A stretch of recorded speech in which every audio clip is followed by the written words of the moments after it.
tentaranya untuk memotivasi keberanian tentaranya berhadapan dengan lawan nantinya, maka kapal yang dikendarainya itu dibakar oleh Tariq bin Ziyad itu, sehingga tentaranya itu mau nggak mau ya harus maju berhadapan dengan lawan.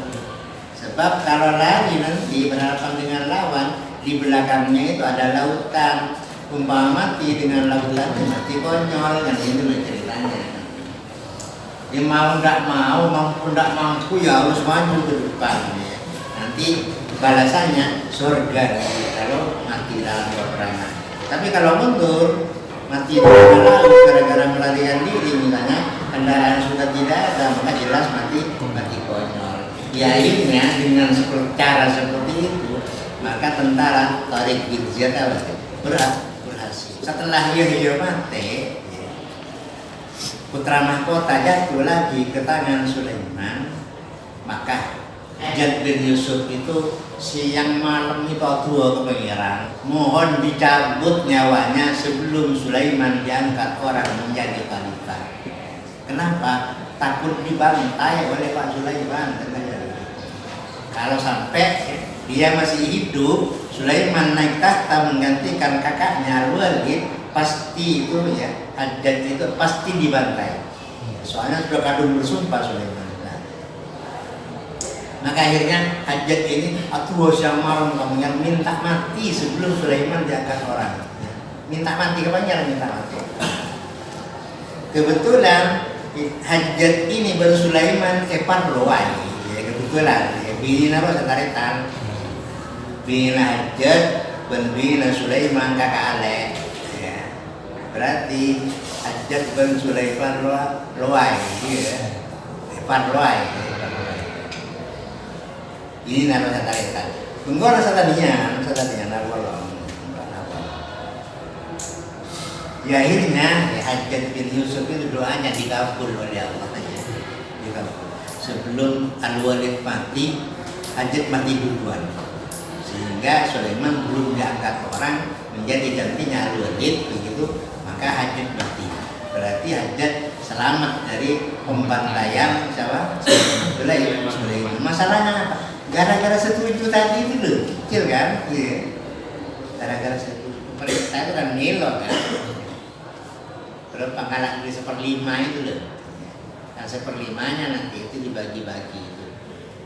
Itu yang diabadikan di Quran bermah.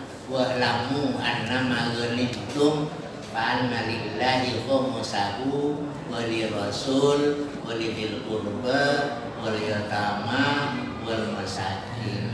4/5-nya itu diberikan kepada peserta perang, itu dibagi-bagi. 1/5-nya itu yang dibagi kepada Allah, bagiannya Allah ngambil di sana. Bagian Allah ngalah bagian, ya. Bagian Allah bagian masjid, bagian pondok-pondok, bagiannya Allah. Ya.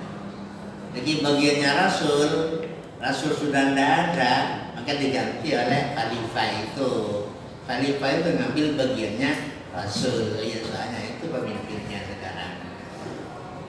Nah, di 1/5 itu, ya. Berarti harta rampasan dibagi 5, bagi 5 bagian kayak gini. 1/5-nya itu ya untuk Allah, Rasulnya, fuqara, masakin. 4/5-nya 4 bagian itu dibagi-bagikan kepada peserta perang.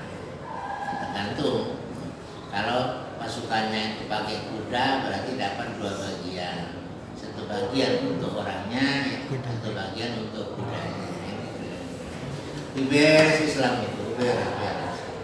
Kalau pasukan infanteri jalan kaki lah, ya pasukan biasa, 1 bagian.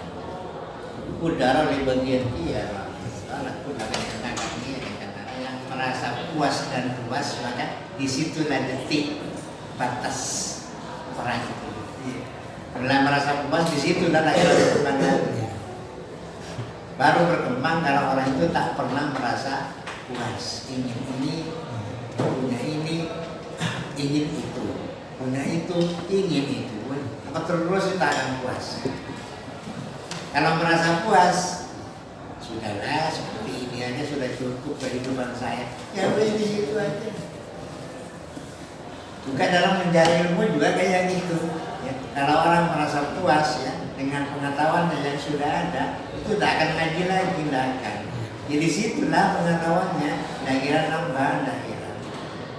Tapi kalau merasa tidak puas dengan pengetahuan yang ada di kepalanya itu, maka terus ngaji, akhirnya yang menjadi orang alim beneran itu jadinya. Kan tak pernah merasa puas dengan pengetahuan yang dia punya. Kan? Materi juga kayak gitu sama. Jabatan juga kayak gitu biasanya. Pernah ketika kampung terus jabatan tinggi kan, jabatan tinggi terus dia camat, tentang terlalu tas itu membedengankan kan gitu. Biasanya yang namanya siapa?